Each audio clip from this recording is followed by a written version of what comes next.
सूरत शहर के पांडेसरा क्षेत्र से एक बालक का अपहरण का मामला पांडेसरा पुलिस स्टेशन में दर्ज हुआ और पांडेसरा पुलिस टीम और सूरत क्राइम ब्रांच ने मिलकर बालक को कुछ ही घंटों में सूरत रेलवे स्टेशन से ढूंढ निकाला।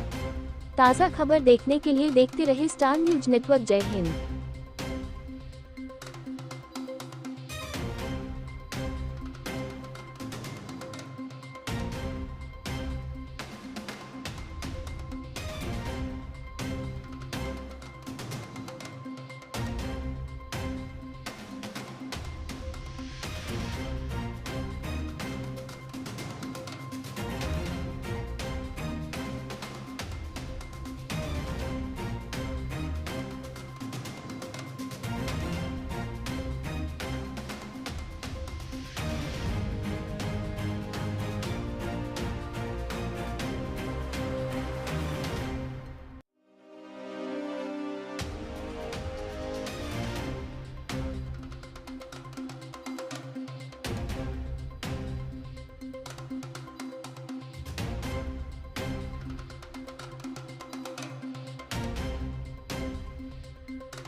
પાંડેસરા વિસ્તારમાં એક બાળકના અપહરણનો મામલો હતો। શું આખો મામલો હતો? બાળકને કેવી રીતે રેસ્ક્યુ કરવામાં આવ્યું છે?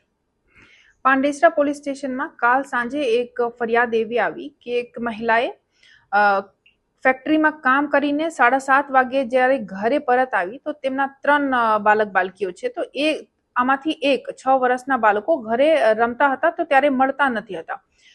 જે એમને ખબર પડી તો આ આજુબાજુમાં તપાસ કરી અને બાળક નથી મળી આવતા એ તરત જ પોલીસ પાસે પહોંચી અને પોલીસ તરત જ સ્ટાફની ટીમ બનાવી ક્રાઇમ બ્રાન્ચની મદદ લઈ આ બાળકની શોધખોળમાં લગી ગયા અને આ બાળકને અપહરણ કરીને લઈ ગયા પુરુષ સાથે સુરત સેન્ટ્રલ રેલવે સ્ટેશન પરથી ગણતરીના કલાકોમાં આ આરોપીને બાળક સાથે પકડીને લાવ્યા પછી આરોપીને અરેસ્ટ કરી લીધા છે અને આગળની કાર્યવાહી અત્યારે ચાલુ છે। બાળકને શાના માટે અપહરણ કરવામાં આવ્યું હતું કે આરોપીની પૂછપરછમાં સામે આવ્યું છે? અત્યાર સુધી કારણ સ્પષ્ટ નહીં થયા, બટ પાણીપુરી ખાવાની બહાનાથી એમને બહલાવી ફુસલાવીને લઈને ગયા હતા અને રેલવે સ્ટેશન ઉપર એમને ગાંવ લઈ જવા માંગતા હતા એવી જાણકારી સામે આવી છે।